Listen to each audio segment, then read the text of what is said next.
سبحان الذي أسرى بعبده ليلا من المسجد الحرام إلى المسجد الأقصى الذي باركنا حوله لنريه من آياتنا إنه هو السميع البصير. আল্লাহ পাক বলেন যে বাইতুল মুকাদ্দাস এবং আশেপাশের এলাকাটা বরকতময় এলাকা। আমি আশেপাশে বরকত অবতীর্ণ করেছি, বরকত দিয়েছি। আমাদের প্রথম কেবলা বাইতুল মুকাদ্দাস দখল করে দিয়ে যাচ্ছে, তারা বরকত নিয়ে করতেছে। কিন্তু আজকে 200 কোটি মুসলমান আমরা চেয়ে চেয়ে দেখতেছি। অথচ যদি এই 200 কোটি মুসলমান ওদের থেকে ঘৃণা করে দ্রুত নিক্ষেপ করে, তাহলে দ্রুত ওরা ওদের সাগর হয়ে যায়, ওরা পড়ায় যায়, ওরা ডুবে যায়। এই জেল নামক জায়গা মানচিত্র থেকে মুসলমানদের মুসলমান দ্রুত নিক্ষেপ করে। কিন্তু তারপরে মুসলমান কেন করতেছে, কেন সাহস করছে, কোথায় দুর্বলতা? মুসলমান দুর্বলতা কোথায়? অথচ এই মুসলমান এর সম্পর্কে আল্লাহ পাক রব্বুল আলামিন বলেছেন, আল্লাহু ওয়ালিয়ুল্লাযীনা আমানু ইখরিজুহুম মিনাস যুলুমাতি ইলা নূর। আল্লাহ বলে আল্লাহু ওয়ালিয়ুল্লাযীনা আমানু, আরে আল্লাহ তো তোমাদের ওলি, আল্লাহ তোমাদের দোস্ত, আল্লাহ তোমাদের বন্ধু। আল্লাহ পাক যদি আমাদের দোস্ত হয়, আল্লাহ পাক যদি মুমিনের বন্ধু হয়, আল্লাহ পাক যদি ঈমানদার দোস্ত হয়, তাহলে মুমিনের ভয়টা না বেশি। এই জায়গায় 4-5টি মুসলিম থাকে, যদি এরাও কিছু বন্ধ এরাও একটু মহিলাকে দিত, তাহলে এত সাহস পেত না। ওরা শুধু বসে বিভিন্ন জঙ্গিবাদের নামে, রাসায়নিক অস্ত্রের নামে, জৈব অস্ত্রের নামে ওরা মুসলমান তাকে শেষ করছে। যেমন সাদ্দাম হোসেন, কর্নেল মোহাম্মদ গাদ্দাফি, এরকম আরো যারা ছিলেন, ইয়াসির আরাফাত, এরকম আরো যারা ছিলেন ইসলামের অকুতবাহী সৈনিক, এদেরগুলো আগেই তাদেরকে বিদায় করে দিয়েছে বিভিন্ন অজুহাত দিয়ে, বিভিন্ন দোষ চাপিয়ে। যে দেশে রাসায়নিক অস্ত্র আছে, ওর দেশে জৈব অস্ত্র আছে, বিভিন্ন জঙ্গিতা, কর্মকারতা ও প্রোপাগান্ডা চলতেছে। এরকম বিভিন্নভাবে একের পর এক তাদের অপবাদ দিতে শেষ করছে। এটা হয়েছে কেমন হয়েছে, সে তুষের তার গল্প। অনেকে জানেন মুসলমানের পুরুষের কাছে 3 বন্ধু, মুসলমান, হিন্দু আর খ্রিস্টান। এখন 3 বন্ধুকে একসঙ্গে মারলে তো সে পারবে না, কৌশল লাগবে। আগে হিন্দু হয়ে যাচ্ছে, হিন্দুরা হলো প্রকৃত ধর্ম, ওরা দুজন আমার, একজন আমার ধর্মের ভাই, একজন আমার পিতারি ভাই, খ্রিস্টান আমার পিতারি ভাই, ইহুদি আমার খ্রিস্টান আমার পিতারি ভাই। তাহলে মুসলমান খাইতে পারে, খ্রিস্টানও খাইতে পারে, তুই হিন্দু হয়ে কেন খাই? আগের মানুষ থেকে হিন্দুরের মানুষ ওদের শেষে গেছে, কিছু পারে না। ওদের যখন প্যাটার্ন শেষ হয়ে গেছে, আমার কাছে খ্রিস্টান তুই কেন খায়? ও মুসলমান আমার ভাই খাইতে পারে, আমার চাকরি ভাই খাইতে পারে, তো শেষে দেখছে। এবার ওদের প্যাটার্ন যে এখন কাছে মুসলমান, তুই তো মুসলমান, তুই করে পারবো না। এবার ওদের প্যাটার্ন দেখছে, একজনে বুদ্ধি দিয়ে 3 জনকে মারছে। আজকে খ্রিস্টানরা ওদের বুদ্ধি দিয়ে, ব্রেন দিয়ে দেখা একের পর এক মুসলিম কান্ট্রিকে শেষ করে দিচ্ছে, একের পর এক মুসলমানদেরকে ধ্বংস করে ফেলতেছে। অথচ আল্লাহ পাক বললেন, লা তাত্তাখিযুল ইয়াহুদা ওয়ান নাসারা আউলিয়া বা'দুহুম লিবা'দ। আর তোমরা ইহুদি নাসারা খ্রিস্টানকে তোমরা বন্ধু মনে করো না, ওরা তোমার দোস্ত না, ওরা তোমার বন্ধু না। আউলিয়া বা'দুহুম লিবা'দ, ওরা পরস্পর একে অপরের পরিচিত, একে অপরের। আজি আমি গতকাল একটা প্রতিবেদন থেকে আনসার করে গেলাম যে ইহুদি সন্তানরা এত মেধাবী হয় কেন, ইহুদি সন্তানরা এত মেধাবী হয় কেন, ওরা এত কর্তব্য হয় কেন, ওরা এত বুদ্ধিমান হয় কেন, ওরা এত আগায় কেন, এত অল্প সংখ্যক হওয়ার পরেও সারা বিশ্বাস করে পরিচালনা করতেছে। সব দামি দামি জিনিস যেগুলো আমরা ব্যবহার করতাম তাও বাংলাদেশের কোটি কোটি টাকা, মুসলিম কান্ট্রির কোটি কোটি টাকা ওরা বিলিয়ন টাকা ওরা নিয়ে যাচ্ছে। প্রতিদিন ওদেরকে চলে যেতেছে।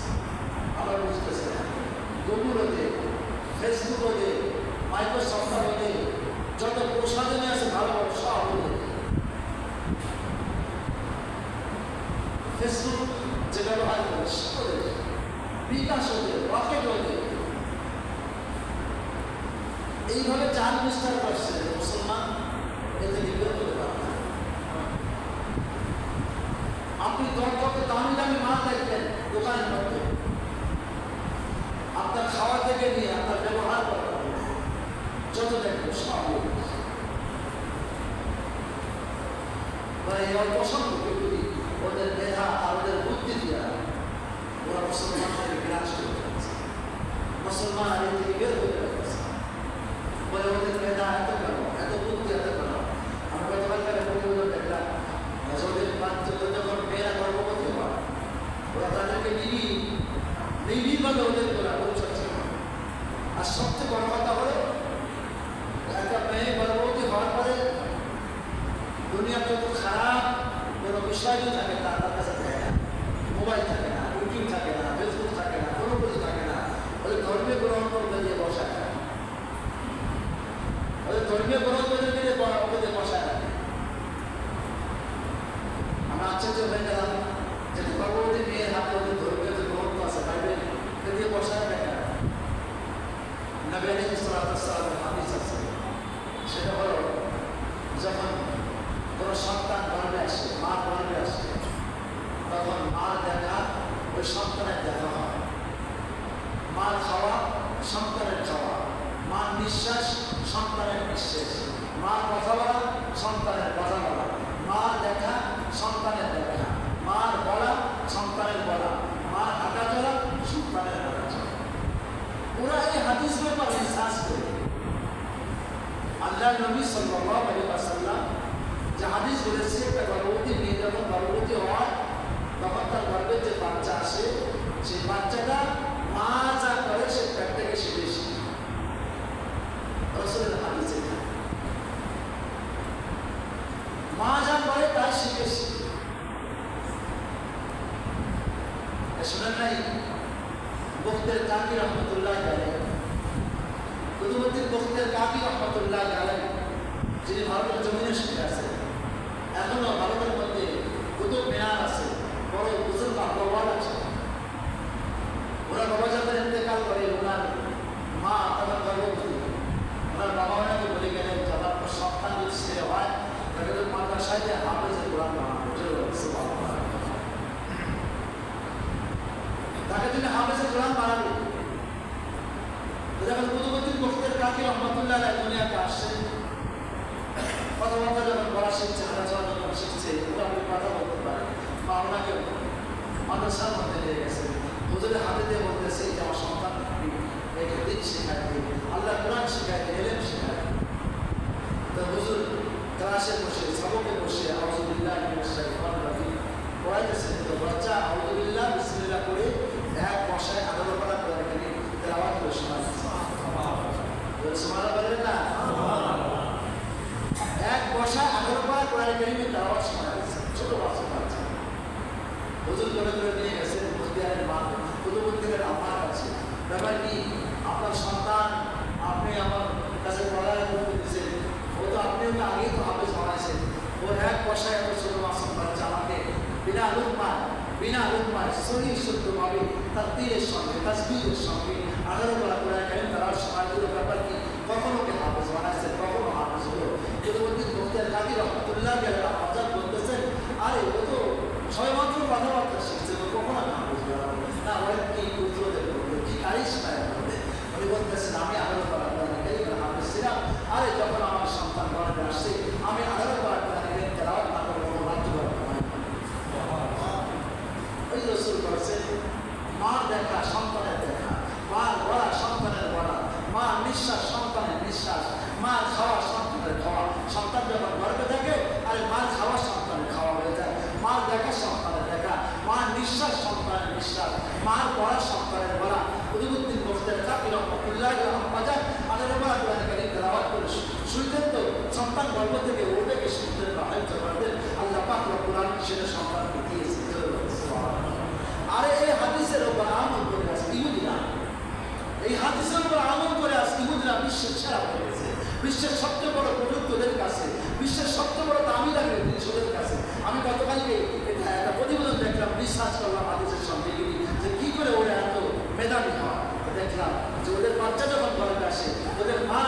মোবাইল ধরে না, ফেসবুক ধরে না, ইউটিউব ধরে না, দুনিয়ার কোনো খারাপ জিনিসের দিকে নজর দেয় না, খারাপ জিনিসের দিকে তাকায় না।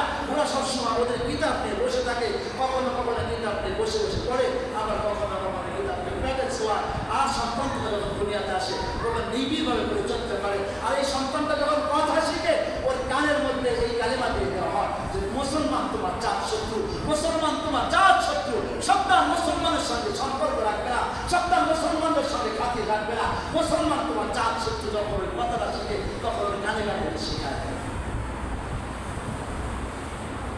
বলেন আমাদের সন্তান যখন দুনিয়াতে আসে আমরা কি আল্লাহ নবীর তরিকা, আল্লাহ নবীর বিধান বলি? আরে কথা শিখলে তো কালেমা শেখাবো দূরে থাক, ওকে গান শেখায়। আমার স্ত্রীর সন্তান যখন গর্ভবতী, ও সারাদিন তাকে ইউটিউব, ফেসবুক আর টিভি নিয়ে আর বিভিন্ন খারাপ বস্তু নিয়ে, বিভিন্ন গল্প গুজব নিয়ে আমি নিজের কোরআনে কারিমের তেলাওয়াত করতে পারি না। আমার ইচ্ছাকে বিবাহ করে ফেলা আছে, সেও পারে না, তাকেও করতে পারি না, তাকেও আমি শিখাই না। যদি ওই সন্তানটা গর্ভে আসা অবস্থায় মা কোরআনে কারিমের তেলাওয়াত শিখতো, আল্লাহ কসম করে বলি ওই সন্তান কোরআনে কারিমের তেলাওয়াত নেওয়া করে বলে কোরআনে কারিমের তেলাওয়াত করতে ওই সন্তান।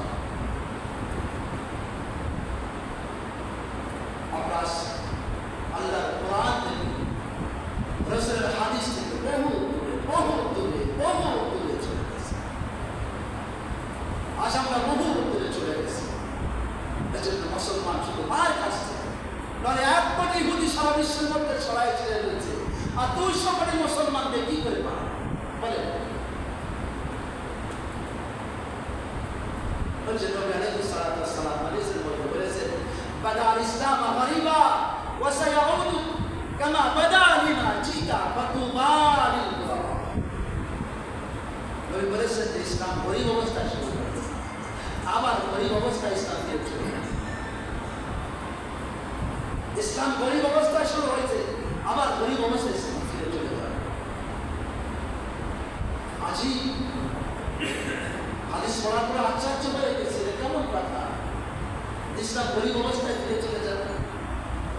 সাহাবায়ে রাদিয়াল্লাহু আজমাইন আল্লাহর হাবিবকে প্রশ্ন করলেন, ইয়া রাসূলুল্লাহ, ইয়া হাবিবাল্লাহ, এর ব্যাখ্যা কি, বিশ্লেষণ কি? আমরা তো বুঝতেছি না। নবী আলাইহিস সালাতু ওয়াসসালাম সাহাবাদেরকে বুঝাইলেন। সাহাবারা প্রশ্ন করলেন যে আমরা যখন ইসলাম গ্রহণ করেছি তখন তো অল্প সংখ্যক করেছিলাম, প্রথম তো কালিমা পড়ছেন মা খাদিজা কুবরা রাদিয়াল্লাহু তাআলা আনহা, স্বাধীন পুরুষদের মধ্যে হযরতে সিদ্দিক আকবর রাদিয়াল্লাহু তাআলা, গোলামদের মধ্যে হযরত যায়েদ বিন হারেসা, আর ছোট মাসুম বাচ্চাদের মধ্যে হযরত আলী রাদিয়াল্লাহু আনহু। এই তো মুসলমান ছিল প্রথম। তারপরে আস্তে আস্তে আস্তে আস্তে আস্তে আস্তে আস্তে বাড়তেছে। নবী আলাইহিস সালাম সলক্ষ সাহাবী লিখে ইন্তেকাল করেছেন। সাহাবীরা হুজুর তবে এর মানে কি এরকম অল্প মানুষ, অল্প সংখ্যক লোক কিয়ামতের আগে ঈমান ওয়ালা হবে আর সব বেদিন কাফের হয়ে যাবে? নবী বলেন, না সাহাবীরা শোনো, দুনিয়া ভরা মুসলমান থাকবে, দুনিয়া ভরা মুসলমান থাকবে, দুনিয়া ভরা মুসলমান থাকবে, দুনিয়া ভরা মুসলমান থাকবে, নাম থাকবে ইসলাম আর মুসলমান, কিন্তু নামে থাকবে না। নামে তার কাজ করবে ইহুদিয়া এবং নাসারা খ্রিস্টানদের মতো, তার ব্যবহার আচার হবে ইহুদিদের মতো, তার কাজকর্ম হবে খ্রিস্টানদের মতো। নামে থাকবে মুসলমান কিন্তু নামে থাকবে না। তোমরা তো অল্প সংখ্যক, আর তোমার হচ্ছে কোটি কোটি মুসলমান দুনিয়া ভরা থাকবে, কিন্তু তারপর ইসলাম তাদের কাছে থাকবে, ইসলাম তাদের থেকে চলে যাবে। এই হাদিসের ব্যাখ্যা লিখছেন, কেন চলে যাবে মানুষ, কেন ইসলামকে মানতে চাবে না, কেন আল্লাহ দ্বীনকে মানতে চাবে না? মুসলমান দাবি করবে, মুসলমান দাবি করে সুন্নি মুসলমান, আর তমক মুসলমান, আমি তমক মুসলমান, আমি খাঁটি মুসলমান, আমি সব, কিন্তু তারপরেও কেন ইসলাম তার কাছে থাকবে না? ইসলামকে কেন মানবে না? বলে 3 কারণে। 1 নম্বরে ক্ষমতা, 1 নম্বরে বলে 1 নম্বরে কি ক্ষমতা, 2 নম্বর তার জান মালের ভয়, 3 নম্বর তার ইজ্জতের ভয়, তার ইজ্জতের ভয়। আজকে যারা সারা বিশ্বের মোড়ল, যারা মুসলমান দাবি করে সারা বিশ্বের মোড়ল, যারা ইসরায়েলের 4 পাশে মুসলিম কান্ট্রি গিয়ে আজ কথা বলতেছে না, কেন? বলে আমি কথা বললে আমার ক্ষমতা চলে যাবে, আমার জান মাল চলে যাবে, আমার ইজ্জত আপনি চলে যাবে, আমার সব চলে যাবে। কিন্তু সাহাবা রাদিয়াল্লাহু আনহুম, খোলাফায়ে রাশিদিন তারা ওদিকে রক্ত যারা খেয়াল করেন নাই সব চলে যাক, সব চলে যাক, সব শেষ হয়ে যাক। আল্লাহ দিন আল্লাহ জমিনে বিজয় করবো, আল্লাহ দিন আল্লাহ জমিনে বিজয় করবো। এটি আমার মূল লক্ষ্য, এটি আমার মূল উদ্দেশ্য। আমার ক্ষমতা আমাকে চিরজীবন টিকায় রাখতে পারবে না, আমার দেশ আমাকে চিরজীবন দুনিয়ায় থাকতে পারবে না, আমার চেয়ার আমার চিরজীবন দুনিয়াতে থাকবে না। যদি আমার আল্লাহ আমার উপর রাজি হয়, যদি আল্লাহ আমার উপর খুশি হয়, যদি আমার মৌলা আমার উপর রাজি হয়, তাহলে আমার জিন্দেগি কামিয়াব হবে। সুবহানাল্লাহ। আল্লাহ পাক তো বলেছেন, ওয়ালা তাহসাবান্না আল্লাযীনা কুতিলু ফি সাবিলিল্লাহি আমওয়াত বাল আহইয়া ওয়ালাকিন লা তাশউরুন। আরে ولا تحسبن الذين قتلوا যারা আল্লাহ পাকের রাস্তায় শাহাদাত বরণ করে, যারা আল্লাহ পাকের রাস্তায় জীবন দেয়, আল্লাহ দিন বিজয়ের জন্য যারা ময়দানে ঝাঁপিয়ে পড়ে, আল্লাহ দিন বিজয়ের জন্য যারা শাহাদাত অর্জন করে, লা তাহসাবান্না আল্লাযীনা কুতিলু, তাদেরকে তোমরা মৃত্যু মনে করো না। বাল আহইয়া, তারা জীবিত, ওয়ালাকিন লা তাশউরুন, তোমরা বুঝো না। অন্য আয়াতের মধ্যে বলে ওয়ালাকিন লা তুরযাকুন, তারা আল্লাহ পাকের পক্ষ থেকে রিজিক প্রাপ্ত। জোরে বলেন সুবহানাল্লাহ। তাহলে ভাই কিসে আমার আসল জিন্দেগি যদি সাফ হয়ে যায়, আমার আসল জায়গা যদি সাফ হয়ে যায়, আমার আসল জায়গা যদি ঠিক হয়ে যায়, দুনিয়া কিসে কয়দিনের দুনিয়া? এই তো গতকালকে একটা যুবককে জানানো পারলাম কোন দায়িত্বে পারে, কয়দিন বয়স 30 বা 28-30 বছর বয়স হবে, 28-30 বছর বয়স হবে। গতকাল গুরুটাকে মাদ্রাসা মাঠে খাওয়া যাবে, কয়দিন বয়স? আরে মুসলমান, তুমি কেন বোঝো না? তুমি তো আজীবন দুনিয়া থাকতে পারবে না। মালাকুল মউত আজরাইলের সঙ্গে তোমাকে অবশ্যই সাক্ষাৎ করতে হবে। তুমি কেন কাপুরুষ সাজছো? তুমি কেন ভীত সাজছো? আজকে ফিলিস্তিনের মুসলমানদের অসহায় অবস্থা থেকে তোমার চোখে পানি আসে, কিন্তু তুমি ঘরে যায় যখন হাত দাও, তোমার ওই হ্যান্ড ওয়াশটা ইসরায়েল করো। ফিলিস্তিনের অসহায় মুসলমানদের অবস্থা থেকে তোমার চোখে পানি পড়ে, তুমি যখন গোসল করতে যাও তখন সেই সাবানটা ইসরায়েল। তখন ইসরায়েল পণ্য কিনছো, মানে তোমার মুসলমান ভাইকে হত্যা করার জন্য ওদের হাতে বুলেট দিচ্ছ। ওই ইসরায়েল খ্রিস্টান ইহুদিদের হাতে তুমি বুলেট ফ্লাই করে দিচ্ছ, ওদের হাতে তুমি অস্ত্র দিয়ে দিচ্ছ। ওরা এই টাকা দিয়া, ওরা এই পয়সা দিয়া ওরা তোমার ভাইকে হত্যা করার জন্য অস্ত্র ফ্লাই। তোমার এতটুকু বুঝ তোমার আসে না, এতটুকু বুঝ তোমার নাই। অথচ নবী আলাইহিস সালাতু ওয়াস সালাম বলছেন, আলা কুল্লুকুম রাঈন ওয়া কুল্লুকুম মাসউলুন আন রাইয়াতিহি। আর প্রত্যেকে জিম্মাদার, আর ময়দানে মাশরুর জিম্মাদার সম্পর্কে তোমাকে প্রশ্ন করা হবে। নবী আলাইহিস সালাতু ওয়াস সালাম ঈমান মাপার বাটখা দিয়ে গেছেন, ঈমান মাপার পাল্লা দিয়ে গেছেন আল্লাহ হাবিব সাল্লাল্লাহু আলাইহি ওয়াসাল্লাম। দুনিয়াতে মাপার এক ধরনের পাল্লা আছে, আর রড মাপার এক ধরনের পাল্লা, ধান গম মাপার এক ধরনের পাল্লা, আর স্বর্ণ মাপার এক ধরনের পাল্লা। এক একটা বস্তু মাপার জন্য এক এক ধরনের পাল্লা আছে দুনিয়াতে। আল্লাহ পাকের রাসূল ঈমান মাপার পাল্লা দিয়ে গেছেন। নবী আলাইহিস সালাতু ওয়াস সালাম ফরমান, আল্লাহু আকবার। শোনো আমার উম্মতেরা, শোনো, তোমাদের মাঝে মান রাআ মিনকুম মুনকারান মান রাআ মিনকুম মুনকারান ফালিয়ুগাইয়িরহু বিয়াদিহি। আরে যখন তোমার সামনে আল্লাহ দ্বীনের বিরুদ্ধে, মুসলমানের বিরুদ্ধে ষড়যন্ত্রমূলক যখন কোনো কাজ হয়, দ্বীনের বিরুদ্ধে যখন ষড়যন্ত্রমূলক কোনো কাজ কেউ করে, তুমি তাকে হাত দিয়ে বাধা দাও। মান রাআ মিনকুম মুনকারান ফালিয়ুগাইয়িরহু বিয়াদিহি, রাসূল বলেন হাত দিয়ে বাধা দাও। ফাইন লাম ইয়াস্তাতি, হাত দিয়ে বাধা দেওয়ার কোনো সামর্থ্য নাই, সামর্থ্য নাই, তুমি পারতেছো না। ফাবিলিসানি, জবান দিয়ে বলো, তো জবান দিয়ে বলতে পারতেছো না। ফাবিকলবিহি, তুমি অন্তর দিয়ে ঘৃণা করো। ওয়াযালিকা আসাফুল ঈমান, এটি হলো ঈমানের সর্বনিম্ন স্তর। তাহলে প্রথমে হাত দিয়া, তারপরে জবান দিয়া, তারপরে জবান দিয়া, হাত দিয়ে না পারলে জবান দিয়া, জবান দিয়ে না পারলে অন্তর দিয়া। কি করতে হবে বলেন? কি করতে হবে? কি করতে হবে সেটা বলেন। আমাদের মধ্যে কাছে, আমাদের মধ্যে কাছে, আরে দোকানদারে বলে যে আমরা পণ্য বিক্রি করলে কি হবো, যারা কিনে তারা কিনলে কি সমস্যা? আরে তুমি তো বাংলাদেশে বসবাস করো, সারা দেশ সারা বিশ্ব তোমার দেশকে স্বীকৃতি দিলে ইসরায়েল কিন্তু তোমাকে স্বীকৃতি দেয় না। তোমাকে এতটা ঘৃণা করে, তোমাকে এতটা ঘৃণা করে, কারণ পৃথিবীর কোথাও এই 90% 90-95% মুসলমান নাই। তোমাকে এতটা ঘৃণা করে সারা দেশের সবাই তোমাকে শিখিয়ে ইসরায়েল তোমাকে শিখিয়ে দেয়। তুমি সেই ইসরায়েল কোনো ছাড়া বাঁচতেছো না, তুমি তাদের সম্পদ ছাড়া বাঁচতে না। শুনতে পারলে হাত দিয়ে পারো, হাত দিয়ে না পারলে জবান দিয়ে পারো, জবান দিয়ে না পারলে তোমার অন্তরকে ঘৃণা করো। তুমি তাদের মালকে বয়কট করো, তুমি তাদের মালকে ক্রয় করো না, দোকান থেকে নিও না, না তো ওর মাল নিবো না, না ওর মালকে ক্রয় করবো না। তুমি অন্তর দিয়ে ঘৃণা করো, অন্তর দিয়ে ঘৃণা করো। হতে পারে আল্লাহ পাক রব্বুল আলামিন ইসরায়েল করো, কারণ তোমার মুসলমান ভাই ইসরায়েল ফিলিস্তিনের মধ্যে মার খাইতেছে, আর তুমি মুসলমান পাকিস্তানের রোশন তোমার কিছু করা নাই। অথচ নবী আলাইহিস হাদিসের মধ্যে বলছে আল্লাহু আকবার, প্রত্যেকটা মুসলমান একটা অঙ্গের মতো, প্রত্যেকটা মুসলমান একটা অঙ্গের মতো। আরে তোমার যদি চোখের মধ্যে ব্যথা হয়, তুমি ব্যথাটা তুমি মাথার মধ্যে অনুভব করো, মাথার মধ্যে ব্যথা হলে তোমার শরীরের মধ্যে পুরো দেহের মধ্যে ব্যথাটা অনুভব করো। তোমার কোনো ভাই যদি হাতে কেউ আঘাত করে কোনো কাফের বা কোনো ইহুদি, তুমি সেই আঘাতটা তোমার অন্তরের মধ্যে আনতে হবে। তোমার কোনো ভাই চোখে আঘাত খাইছে, সে তোমার ভিতরে জাগাইতে হবে। তোমার কোনো ভাই মাথা আঘাত খাইছে, সে তোমার ভিতরে জাগাইতে হবে। আমার মুসলমান ভাইকে হত্যা করা হচ্ছে, আমার মুসলমান ভাইকে মেরে ফেলা হচ্ছে, আমার মুসলমান ভাইয়ের উপরে নির্বিচারে গুলি চালা হচ্ছে, আমার মুসলমান ভাইকে নির্বিচারে হত্যা করা হচ্ছে, আমার প্রথম কেবলাকে ভেঙে ফেলা হচ্ছে। তুমি তো এই দুঃখটুকু হয়ে গেলে তোমার অন্তর মধ্যে না, তাহলে তুমি কিসের মুসলমান, কিসের ইমানদার, কিসের মুসলমান?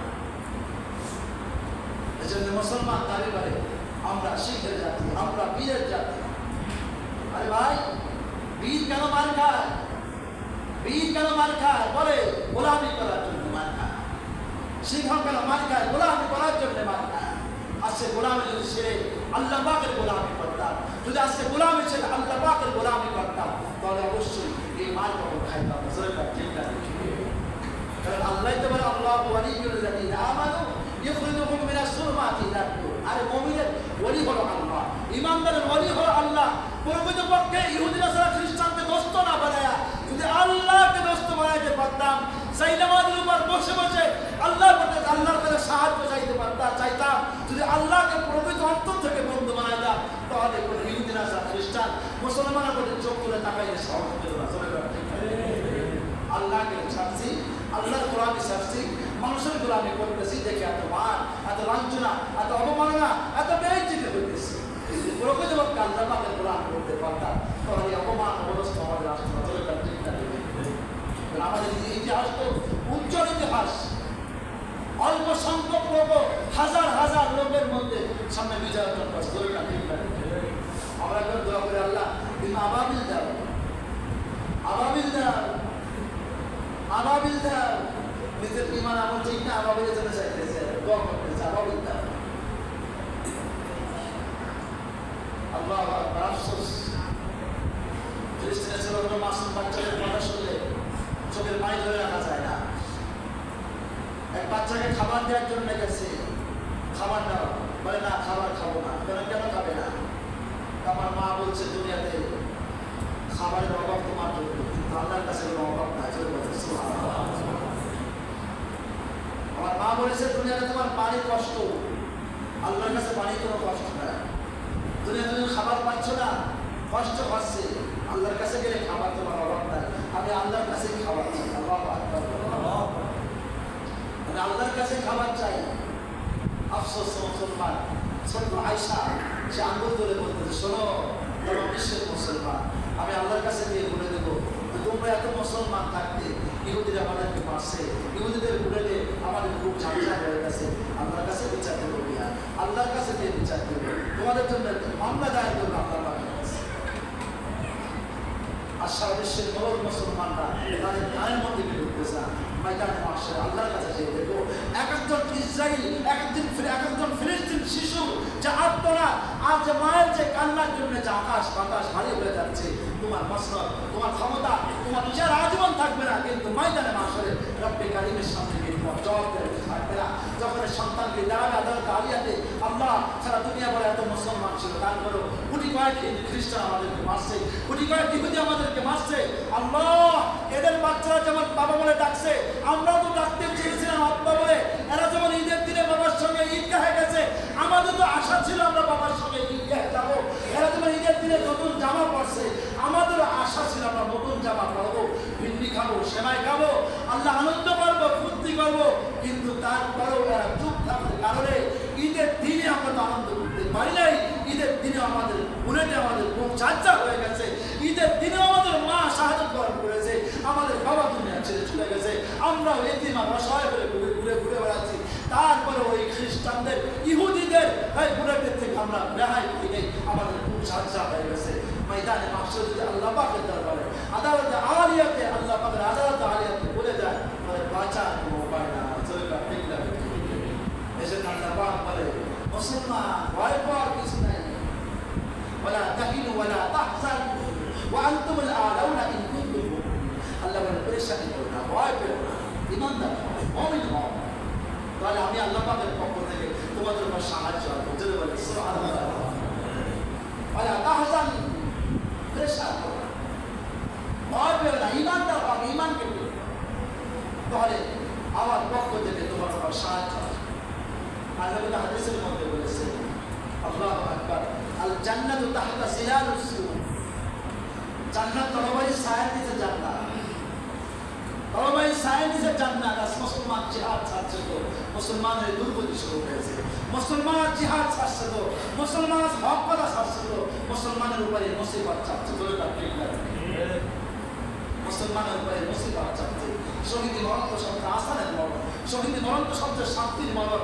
হযরত জাফর তৈয়াব রাদিয়াল্লাহু তাআলা আল্লাহু আকবার যখন শাহাদাত বরণ করেন বদরের প্রান্তে, জাফর তৈয়াব রাদিয়াল্লাহু তাআলা কিছুদিন পরে তার এক দোস্ত সাহাবী তাকে স্বপ্ন দেখছে, স্বপ্ন দেখার পরে বলতেছে জাফর আল্লাহ পাকের সঙ্গে, আল্লাহ পাক তোমার সঙ্গে কেমন মুআমালা করছেন, কেমন ব্যবহার করেছেন। হযরত জাফর বলতেছেন আল্লাহ পাক আমাকে আল্লাহু আকবার আরো জান্নাত করে দেখার জন্য আমাকে সুযোগ দিয়েছেন। জোরে বলেন সুবহানাল্লাহ। আমার রূহকে আল্লাহ পাক রব্বুল আলামিন পাখির ভিতরে ঢুকাইছে, আমি পাখির ভিতরে ঘুরে ঘুরে আরো জান্নাত দেখি আর জান্নাতের ফল খাই, জান্নাতের নাজ নিয়ামত দেখি, জান্নাতের ফল খাই। বলে তুমি আল্লাহর কাছে কি আবদার করেছো, তুমি আল্লাহর কাছে কি আবদার করেছো? তো জাফর রাদিয়াল্লাহু বলেন এত শান্তি, এত আরাম আর আয়েশ দেখি, এত উচ্চ মর্যাদা দেখে আমি আল্লাহর কাছে বলেছি আল্লাহ সুম্মা উহিয়া সুম্মা উফতাল সুম্মা উহিয়া সুম্মা উফতাল সুম্মা উহিয়া সুম্মা উফতাল। আল্লাহ আমাকে আবার দুনিয়াতে পাঠাও, আবার আমি জিহাদ করি, আবার শাহাদাত বরণ করি, আবার পাঠাও, আবার জিহাদ করি, আবার শাহাদাত বরণ করি, আবার পাঠাও, আবার জিহাদ করি, আবার শাহাদাত বরণ করি। আমি বারবার আল্লাহর কাছে বলেছি সুম্মা উহিয়া সুম্মা উফতাল সুম্মা উহিয়া সুম্মা উফতাল। আল্লাহ আমাকে পাঠাও, আমি জিহাদ করি, আমি শাহাদাত বরণ করি। আল্লাহু আকবার বলবেন না? এই হলো সাহাবীদের ঈমান। এজন্য আল্লাহ বলে ওয়ালা তাহসাবান্না আল্লাযীনা কুতিলু ফি সাবিলিল্লাহি আমওয়াত বাল আহইয়া ওয়ালাকিন লা তাশউরুন। যারা আল্লাহ পাকের রাস্তায় জীবন দেয়, ওই যে ফিলিস্তিনের মুসলমান মারা যাচ্ছে, ওই যে ফিলিস্তিনের মাসুম বাচ্চাদের বুলেটে বুক ঝাঁঝা হচ্ছে, মা বোনরা আজকে দুনিয়া থেকে বিদায় হয়ে চলে যাইতেছে, পুরো গাজা রাফা শেষ প্রান্ত দিয়ে গেছে। আরে মুসলমান, ফিলিস্তিনের মুসলমান হবে নাই, ফিলিস্তিনের মুসলমান হবে নাই, ওরা জিতেছে, ওরা জিতেছে। ওদের মতো জিততে চাইলে আমাদের শহীদ তামান্না থাকা লাগবে। হযরত ওমর রাদিয়াল্লাহু তাআলা দোয়া করতেন আল্লাহুম্মা রযুকনি শাহাদাতান ফি সাবিলিক ওয়াজআল মাউতি বিবালাদি রাসূলিক। হযরত ওমর দোয়া করতেন আল্লাহুম্মা রযুকনি শাহাদাতান ফি সাবিলিক ওয়াজআল মাউতি বিবালাদি রাসূলিক। আল্লাহ আমাকে তুমি শহীদ মরণ দিও, নবীর দেশে আমার মৃত্যু দিও। জোরে বলেন সুবহানাল্লাহ। এজন্য যেই মুসলমানের অন্তরে শহীদি তামান্না নাই সে মুসলমান না, যে মুসলমানের অন্তরে জিহাদি তামান্না নাই সে মুসলমান না, যে মুসলমানের অন্তরে শহীদ হওয়ার আকাঙ্ক্ষা সে মুসলমান না। ওমর দোয়া করতেন আল্লাহ আমাকে শহীদ মরণ দিও। হযরত ওমর রাদিয়াল্লাহু দোয়া কবুল হয়েছে। জোরে বলেন সুবহানাল্লাহ। আবু লুকরু ইহুদি আল্লাহর রাসূলের সাহাব ওমরকে খঞ্জকে আঘাত করে, আর আঘাতে হযরত ওমর ইন্তেকাল করে এবং নবীর দেশে দাফন চাইছে। এই দোয়া এমন ভাবে কবুল হয়েছে যে নবীর পাশে তার কবর হয়েছে। আল্লাহ আল্লাহ আমাদের সকলকে আমল করার তৌফিক দান, আল্লাহ আমাদের সকল কথাগুলি বোঝার তৌফিক দান। আমার সব এত ঘৃণাতে করতে পারবো আমরা, ইসরায়েলি পণ্যগুলো বয়কট করতে পারবো ইনশাআল্লাহ। বাজারে কোনায় কোনায় মসজিদে মধ্যে আশেপাশে লাগানো আছে, কোনটা কোনটা ইসরায়েল করবো। আমি আমার দোকানদার ভাইদেরকে বলবো আমরা এটাকে বয়কট করি, রাখি না, আমরা দেশীয় মাল রাখি, আমরা দেশীয় মাল রাখি, আমার দেশীয় মাল রাখি। এই একটা টাকা এটি 10টা টাকা দিয়ে আমি ইসরায়েল পণ্য ক্রয় করবো, মানে এই টাকাটা আমি আমার ভাইয়ের শাহাদাত করার জন্য, আমার ভাইয়ের গায়ে বুলেট মারার জন্য আমি ইসরায়েল দিলাম। এজন্য এখন থেকে আমরা ইসরায়েল পণ্যকে বয়কট পাবো না ইনশাআল্লাহ, পাবো না ইনশাআল্লাহ। ইসরায়েল দেশের মাছ আমরা কিনবো না, পারবো ইনশাআল্লাহ। আল্লাহ আমাদের সকলকে তৌফিক দান। যার জন্য আমি